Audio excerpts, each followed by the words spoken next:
Assalamualaikum warahmatullahi wabarakatuh.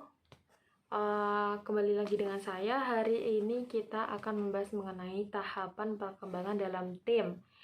Nah, apakah tahapan perkembangan tim? Nah, jadi mewujudkan tim dinamis tidak semudah membalikkan telapak tangan kita, tetapi merupakan rangkaian perkembangan setahan demi setahap. Tahapan tersebut dijabarkan dari pendapat Richard Ye-Chang yang dimuat dalam bukunya Membangun Tim yang Dinamis. Tahapan perkembangan tersebut adalah sebagai berikut.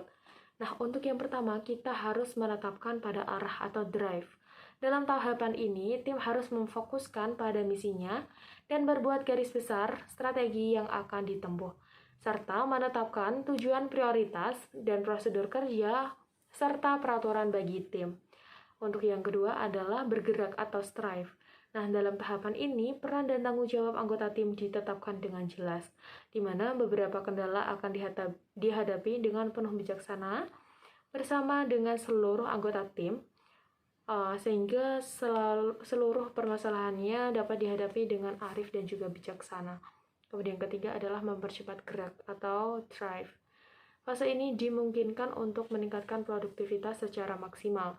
Nah, dalam memecahkan konflik atau problem digunakan umpan balik dan dari sesama anggota, manajemen konflik, kerjasama, dan pembuatan keputusan yang efektif.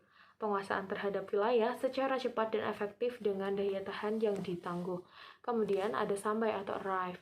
Dengan kerjasama tim yang kompak, tim akan mencapai puncaknya dengan hasil yang mengatasi semua kendala yang ada. Dan akhirnya mencapai prestasi yang luar biasa. Namun, apabila fase ini belum mencapai puncak idealnya, tim harus ditinjau kembali dengan melaksanakan konsolidasi upaya. Misalnya, berkoordinasi secara maksimal. Di samping itu, perlu meninjau kembali sasaran-sasaran yang telah ada. Apakah masih relevan atau bijak? Kemudian selanjutnya, selain tahapan kita akan belajar mengenai membangun rasa kebersamaan pada tim. Adakah manfaat membangun rasa kebersamaan dalam sebuah tim? Jadi, tahapan-tahapan dalam membangun tim yang dinamis akan berjalan dengan baik. Apabila anggota-anggota tim mampu membangun rasa kebersamaan secara efektif, untuk membangun rasa kebersamaan di dalam suatu tim, setiap anggota kelompok harus mampu menerima keberadaan anggota timnya. Mengapa demikian? Hal ini disebabkan setiap tim terdiri dari berbagai individu yang memiliki latar belakang, perilaku, pengalaman yang berbeda. Tidak ada seorang manusia pun yang diciptakan sama, termasuk orang yang kembar sekalipun. Oleh karena itu, tim akan efektif apabila dibangun berdasarkan kebersamaan.